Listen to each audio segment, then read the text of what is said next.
तो आज हम लोग बात करते हैं थोड़ा सा डेवलपमेंट ऑफ सरफेस के बारे में। डेवलपमेंट ऑफ सरफेस जो कि इंजीनियरिंग ड्राइंग का एक चैप्टर है। बेसिकली इसे समझते हैं कि ये क्या होता है। जस्ट मान लेते हैं कि ये एक हमारा पेंटागोनल क्या है, पेंटागोनल प्रिज्म है। अब पेंटागोनल प्रिज्म है, जैसे कि एक पेंटागोनल प्रिज्म है, एक ऊपर एक पेंटागन हुआ और एक इधर से भी पेंटागन हुआ। इसकी 5 भुजाएं होती है। ये जो प्रत्येक इसका एंगल होता है ये 108 डिग्री का होता है। अगर इसको हम लोग को डेवलपमेंट करना है, इस हम लोग को पेंटागोनल प्रिज्म का डेवलप करना है सरफेस का। तो डेवलप करने के लिए बेसिक हम लोग को क्या करना पड़ेगा। डेवलप करने का मतलब होता है कि हम लोग को इसके सरफेस को क्या होना है, खोल देना है। जब हम लोग इसके सरफेस को खोलेंगे तो जैसा कि आप लोग यहाँ से देख सकते हैं, जब हम इसके सरफेस को खोलेंगे, ये पेंटागोनल प्रिज्म है। अभी जब इसके सरफेस को खोलेंगे तो ये पाँच पाँच रेक्टेंगल के रूप में, एक मतलब कि एक रेक्टेंगल बनेगा, एक बड़ा सा रेक्टेंगल जो 5 छोटे छोटे रेक्टेंगलों से मिलके बना हुआ होगा, ऐसा दिखेगा। बेसिकली डेवलपमेंट ऑफ सरफेस में हम लोग यही करते हैं कि उसका पूरे सरफेस को हम लोग डेवलप कर देते हैं। एक साइड से हटाते हैं और उसको पूरा डेवलप कर देते हैं। अब बात आता है कि डेवलप्ड सरफेस का कितने प्रकार होता है। तो अगर टाइप की बात करें, मेथड की बात, तो डेवलपमेंट ऑफ मेथड 2 प्रकार का होता है। फर्स्ट जो होता है पैरेलल मेथड होता है।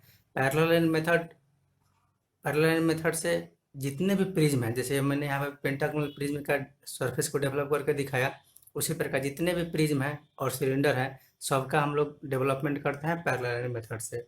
और जितने भी पिरामिड होते हैं और कोन होते हैं, उसको हम लोग रेडियल मेथड से डेवलपमेंट करते हैं। जस्ट एक क्वेश्चन हम लोग समझते हैं। जैसे कि यहाँ पर एक क्वेश्चन दिया हुआ है, एक पेंटागोनल प्रिज्म है जिसका बेस साइड 30 mm है। जैसे कि क्या है, एक पेंटागोनल प्रिज्म है। एक पेंटागोनल प्रिज्म है और इसका बेस साइड आपको कितना दिख रहा है, ये बेस साइड आपका 30 mm है। ठीक है, and axis 60 mm। Axis 60 mm कहने का मतलब इस पेंटागन का बेस सेंटर पॉइंट यानी कि एकदम यहाँ पर होगा, और नीचे वाले पेंटागन का सेंटर पॉइंट यानी कि यहाँ पर होगा। दोनों के बीच का परपेंडिकुलर डिस्टेंस यानी कि ये एक लाइन होगा, इसका एक्सिस, ये इसको एक्सिस बोलते हैं। इस एक्सिस का लंबाई कितना दिया हुआ है, 60 mm। बोल रहा है कि resting on it's base in HP, तो इसको एचपी पे हम लोग रख दिया। ठीक है, फिर बोल रहा है कि one of its edge of base perpendicular to VP, यानी कि इसका एक एज जो है ये वीपी से परपेंडिकुलर है। तो इसका हम प्रोजेक्शन पहले से ही ड्रॉ कर लिए हैं। आप लोग जानते होंगे, प्रोजेक्शन में पहले पढ़ा चुका हूँ क्लास में। तो उस हिसाब से मैंने क्या किया कि इसका वन एक बेस का एक जो है क्या है, परपेंडिकुलर है वीपी के, तो हम वीपी यानी रेफरेंस लाइन से इसको परपेंडिकुलर कर दिए। तो परपेंडिकुलर करेंगे तो इसका कुछ ऐसा होगा। ठीक है, अब कुछ ऐसे होगा तो इसको हम जब हम लोग फिगर ड्रॉ करेंगे तो टॉप व्यू बनेंगे एचपी पे, यानी कि नीचे बनाएंगे तो एचपी पे कुछ हमारे इस टाइप से इसका बनेगा फिगर। ठीक है, और फ्रंट व्यू से देखेंगे तो क्या दिखेगा, और टॉप से देखने पर तो हमको दिखा पेंटागन, फ्रंट व्यू से देखेंगे तो हमको ये एक दिखेगा, यानी कि एक रेक्टेंगल दिखेगा। देख हम लोग यहाँ पर एक रेक्टेंगल दिखा दिए। ठीक है, आगे बोला है कि it is cut by a section plane bisects its axis and inclined 30 degree to HP. अब इसको क्या कर रहा है कि एक सेक्शन प्लेन इसको कट कर रहा है। कैसे कट कर रहा है कि इसके एक्सिस को आप लोग देख सकते हैं कि ये पेंटागोनल है प्रिज्म, इसका एक्सिस यहाँ पे है। एक्सिस वाला जो लाइन ऊपर गया है, यहाँ से हम लोग दिखाएं कि यहाँ से 30 डिग्री जो इंक्लाइन है, 30 डिग्री इंक्लाइन होना चाहिए। और ये एक्सिस से मिड पॉइंट से कट कर रहा है, मतलब कि ये जो डिस्टेंस है इसका, यहाँ से यहाँ तक का डिस्टेंस, यहाँ से यहाँ तक का जो डिस्टेंस है हमारा 30 mm। ठीक है, टोटल डिस्टेंस कितना है हमारा, 60 mm। टोटल एक्सिस का डिस्टेंस है 60 mm, और ये हमारे एक भुजा का डिस्टेंस है कितना, 30 mm। ठीक है, ये 30 mm यानी बाइसेक्ट करने का मतलब कि दो बराबर भागों में बांटना है, यानी 160 है तो इसको दो बराबर भागों में बांट दिया, 30 और 30, और यहाँ से इसको कट कर दिया। ठीक है, ये हो गया। तो अब हम लोग सबसे फर्स्ट इसका थोड़ा सा हम लोग नेमिंग कर देते हैं। नेमिंग करने के बाद हम लोग आते हैं इसको डेवलप कैसे करेंगे। और चूंकि ये प्रिज्म है तो इसको डेवलप करना है पैरेलल मेथड से। तो अभी जस्ट हम बताते हैं, पहले इसका नेमिंग देख लेते हैं। नेमिंग के लिए हम लोग यहाँ पर लिख लेते हैं A B C D E. अब चूंकि ये पेंटागोनल प्रिज्म है, तो जैसे कि आप लोग देख सकते हैं जितना भी कॉर्नर है सबका हम लोग नेमिंग करना पड़ता है। तो इसका नेमिंग मैंने किया ए बी सी डी और ई। जस्ट लेकिन अब नीचे भी एक पेंटागन है तो उसका भी हम लोग को नेमिंग करना होगा, क्योंकि नीचे भी 5 कॉर्नर अवेलेबल है। तो नीचे के लिए हम लोग यहाँ करते हैं 1, ठीक है, यहाँ पर 2 3 4 एंड 5। ठीक है, अब हम लोग इस सारे नेमिंग को ऊपर प्रोजेक्ट करते हैं। जैसे अब ये टॉप व्यू में हो गया, फ्रंट व्यू में देखेंगे तो ऐसे देखेंगे। तो क्या होगा कि ABCD हम ऊपर नेमिंग किए थे तो पूरा का पूरा ABCD ऊपर चला जाएगा, और 1 2 3 का नेमिंग फ्रंट व्यू से देखने पर नीचे ही रह जाएगा। ठीक है, तो इसको हम लोग यहाँ नेमिंग करते हैं। आप लोग बेसिकली यहाँ से भी समझ सकते हैं कि ए है, ए जाएगा ऊपर यहाँ फ्रंट में, तो यहाँ पर हो जाएगा ए डैश। ठीक है, ये बी है, बी जाएगा तो यहाँ पर हो जाएगा बी डैश। अब चूंकि बी और ई दोनों एक ही पर है तो ई को हम अंदर लिख देंगे, ई डैश। दोनों एक ही पॉइंट पर दिखेगा सामने की तरफ से। जैसे यहाँ पर है, यहाँ पर है तो ए है, तो ए सामने की तरफ यहाँ दिखा है, बी और पीछे वाला ये दोनों एक ही पॉइंट पर दिखेगा। दोनों को एक ही पॉइंट पर दिखा दिए। और इधर में आपको सी डैश एंड अंदर में डी डैश। ठीक उसी प्रकार यहाँ पर 1 डैश, यहाँ पर 2 डैश, यहाँ पर अंदर की तरफ 5 डैश, और यहाँ पर 3 डैश, और अंदर की तरफ 4 डैश। ये हम लोग का नेमिंग हो गया। अब हम लोग इसका सेक्शन प्लेन का भी नेमिंग कर लेते हैं। और चूंकि सेक्शन VP में कटा हुआ है तो इसको हम लोग डिनोट करते हैं VT से। ठीक है, वर्टिकल ट्रेस से इसका हम लोग नेमिंग कर देते हैं। अब देखना है कि यहाँ पर क्या है कि एक इसका बेस, ये फेस का भुजा है, ये एक फेस का भुजा हुआ है, ये दूसरा फेस का भुजा हुआ है, ये तीसरा फेस का भुजा हुआ है। उसी प्रकार यहाँ पर 5 फेस का भुजा है जो 3 बाय में ही दिख रहा है। तो यहाँ पर एक ही भुजा है A1, तो यहाँ पर एक नेमिंग कर लेते हैं क्या, P डैश। यहाँ पर देखिए B2 एक भुजा अलग है और 5E एक भुजा अलग है। यहाँ पर चूंकि 2 भुजा है, टॉप व्यू में यहाँ पॉइंट पर दिख रहा है और फ्रंट व्यू में यहाँ एक ही लाइन पर दोनों दिख रहा है, तो यहाँ पर 2 नेमिंग करना होगा। तो यहाँ पर हम आते हैं P डैश, इसके बाद यहाँ पर ले लेते हैं Q डैश। उसके बाद अगेन C3 पर आ जाते हैं हम क्या, R डैश।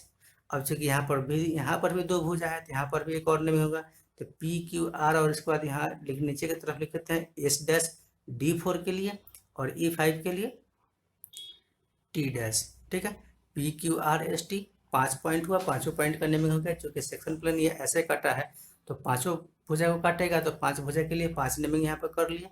अब देखते हैं इसका डेवलपमेंट कैसे करते हैं। तो डेवलपमेंट के लिए बताएं कि पैरेलल मेथड कहने का ये मतलब है कि यहाँ पर जितने भी पॉइंट है, सारे पॉइंट से हमको पैरेलल एक लाइन इधर की तरफ खींचना है, आगे की तरफ। तो हम खींचते हैं बेस से। अब बेसिकली क्या होगा कि यहाँ पर इसका एक भुजा 30 mm है, और जब इसको खोलेंगे तो 30 करके ये कितना जाएगा, 50 mm जाएगा। देखिए जैसे इसको हम यहाँ से आगे आएंगे तो ये 50 mm जाएगा, 30 mm ये, 30 mm ये, 30 mm ये, 30 mm है, और 30 mm एक और। ठीक है, 50 mm खुलेगा, यानी कि टोटल हो जाएगा 150 mm, और हाइट हमारा उतना ही रहेगा। ठीक है, तो सबसे फर्स्ट एक हम बड़ा सा एक रेक्टेंगल बना लेते हैं जिसका लेंथ हो जाएगा 150 mm और हाइट हो रहेगा 60 mm। ठीक है, तो ये मैंने यहाँ से 60 mm का एक हाइट यहाँ से ले लिया, और ये हमारा हो गया इधर 150 mm, और फिर मैंने यहाँ से एक 60 mm का हाइट ले लिया। अब यहाँ पर मैंने दोनों को मिला दिया। ठीक है, ये मैंने क्या किया, एक 150/60 का रेक्टेंगल बना लिया। अब इसमें हमको दिखाना क्या है, जैसे क्वेश्चन में बोल रहा है क्या कि draw the development of removing portion. कहने मतलब कि यहाँ से इसको VT से कट किया और ऊपर वाले पोर्शन को हटा दिए, जो नीचे वाला पोर्शन बचा उसी को यहाँ पर दिखाना है।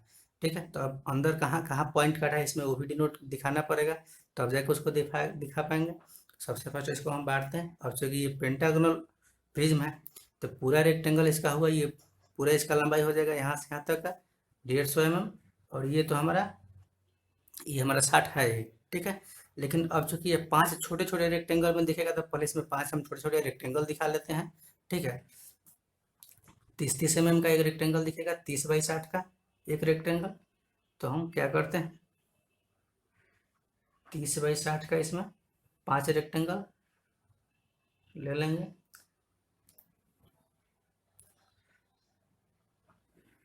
ये मैंने 1/30 mm, और ये पूरा 60 mm, 30/60 का 5 रेक्टेंगल मैंने ले लिया। अब पैरेलल लाइन कहने का मतलब है कि यहाँ पे जितने भी पॉइंट कटा सारे से रेफरेंस लाइन के पैरेलल हम लाइन इधर ड्रॉ करेंगे। ठीक है, सारे पॉइंट से। तो सबसे फर्स्ट यहाँ ऊपर आते हैं आर पॉइंट से क्या करते हैं, ये रेफरेंस लाइन से इसको हम मिला लिए, और रेफरेंस लाइन से ऊपर बढ़ते हुए इसके जस्ट पैरेलल ही हम लोग यहाँ से आर पॉइंट से खींचेंगे एक लाइन। ठीक है, आर पॉइंट से एक लाइन को हम इधर खींचे, पैरेलल इधर आ गया। फिर हम कहाँ से खींचेंगे, क्यू से पैरेलल। तो एक हम लोग क्यू से भी पैरेलल लाइन खींचे, ये यहाँ हो गया। और फिर हम लोग एक पी पॉइंट से भी खींचेंगे, ठीक है। और एक हम लोग क्या किए, पी पॉइंट से भी पैरेलल लाइन हम लोग यहाँ खींचे, ठीक है, ड्रॉ हो गया। अब हम लोग तीनों पॉइंट से हो गया।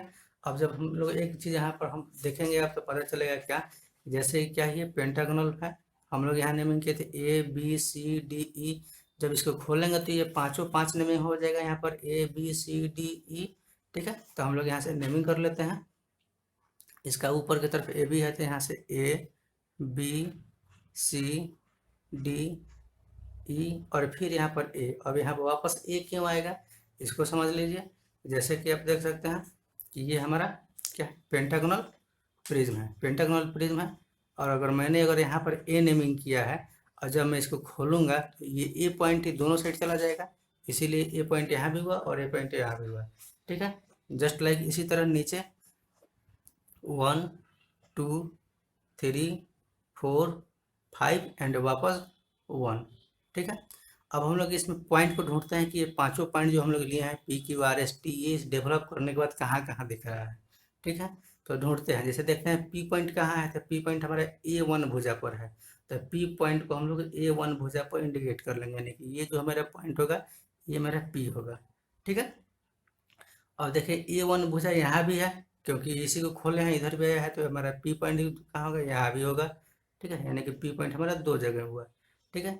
अब आते हैं क्यू पॉइंट। क्यू पॉइंट कहाँ है, बी और टू पर है क्यू पॉइंट। तो B2 पर क्यू पॉइंट B2 को मिलाएंगे, क्यू पॉइंट का लाइन यहाँ आ रहा है और B2 यहाँ है, यहाँ पर हमारा हो जाएगा क्या, क्यू पॉइंट, ठीक है। अब इसी प्रकार इस पर आगे आएंगे आर पॉइंट। आर पॉइंट कहाँ है, C3 पर। तो आर पॉइंट को आगे आएंगे और C3 हमारा यहाँ है, यहाँ पर हो जाएगा क्या हमारा आर पॉइंट। एस पॉइंट कहाँ है, D4 पर। तो उसी प्रकार हम लोग मिला लेंगे तो एस पॉइंट हमारा यहाँ मिल जाएगा D4 पर। फिर उसी प्रकार E5 पर हमको मिलेगा T पॉइंट, ठीक है। और वापस ये P पॉइंट यहाँ मिल चुका है। अब चूंकि ऊपर वाले पोर्शन को रिमूव कर देना, हटा देना है, तो बचेगा हमारा नीचे वाला पोर्शन। तो केवल नीचे वाले पोर्शन हमारा दिखाई देगा। इसको दिखाने के लिए क्या करेंगे, सबको मिला देंगे, P से Q, Q से R, ठीक है। P से Q स्ट्रेट लाइन अलग मिला देंगे, Q से R स्ट्रेट लाइन अलग मिला देंगे, R से S अलग मिलाएंगे, S से T अलग मिलाएंगे, T से P अलग मिलाएंगे, ठीक है। ये हमारे पांचों वजह मिल गया। अब इसमें डेवलपमेंट रिमूविंग पोर्शन का डेवलपमेंट कितना हुआ, ये बस नीचे वाला पार्ट, ठीक है। ये ऊपर वाला पार्ट नहीं होगा, नीचे वाला ही पार्ट होगा। अब इसमें होता है क्या कि HB पेंसिल से करना है। HB पेंसिल से हम लोग किसको करेंगे, जो भाग दिख रहा है बस उतना ही HB पेंसिल से करेंगे। कहने का मतलब ये है कि जो भाग दिख रहा है उतना ही करने का मतलब यहाँ से ऊपर वाले पोर्शन को रिमूव कर दिया तो नीचे क्या बचा है, नीचे बस केवल इतना ही दूर बचा है। यानी कि यहाँ लाइन से मिला लेते हैं, 1 से 2, 2 से 3, 3 से 4, 4 से 5, 5 से 1, ये पांचों दिखेगा। मतलब कि ये पूरा का पूरा स्ट्रेट लाइन हमारा जो है ये पूरा इसको हम HB से कर देंगे, ठीक है। ये पूरा हम लोग इसको HB से कर देंगे, ये हम लोग को दिखेगा, ठीक है। इसके बाद P से 1 दिखेगा तो P से 1 दिखाएंगे, ठीक है। यहाँ भी इसको भी HB से कर देंगे। उसके बाद P से Q, Q से R, R से S, S से T, ये टोटल भी दिखेगा तो इस टोटल को भी हम लोग दिखाएंगे HB से, ठीक है, HB पेंसिल से, ठीक है।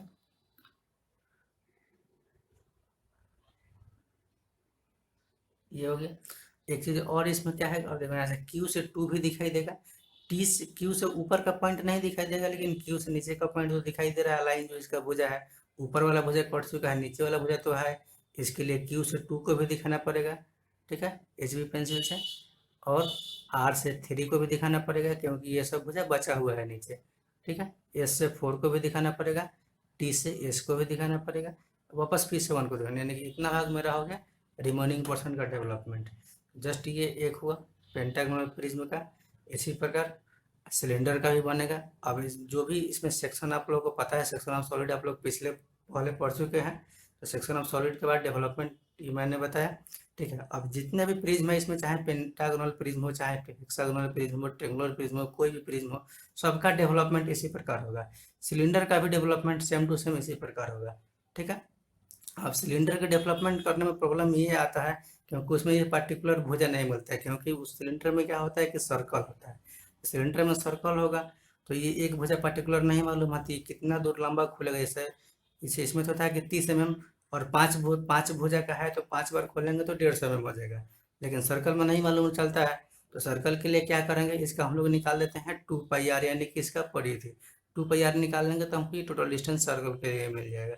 ठीक है। तो इस प्रकार हम लोग सिलेंडर का या ऑल प्रिज्म, जितना भी प्रिज्म है और सिलेंडर है, सबका डेवलपमेंट हम लोग पैरेलल मेथड से ठीक इसी प्रकार करते हैं। ठीक है। तो आज के लिए बस इतना ही। Thank you.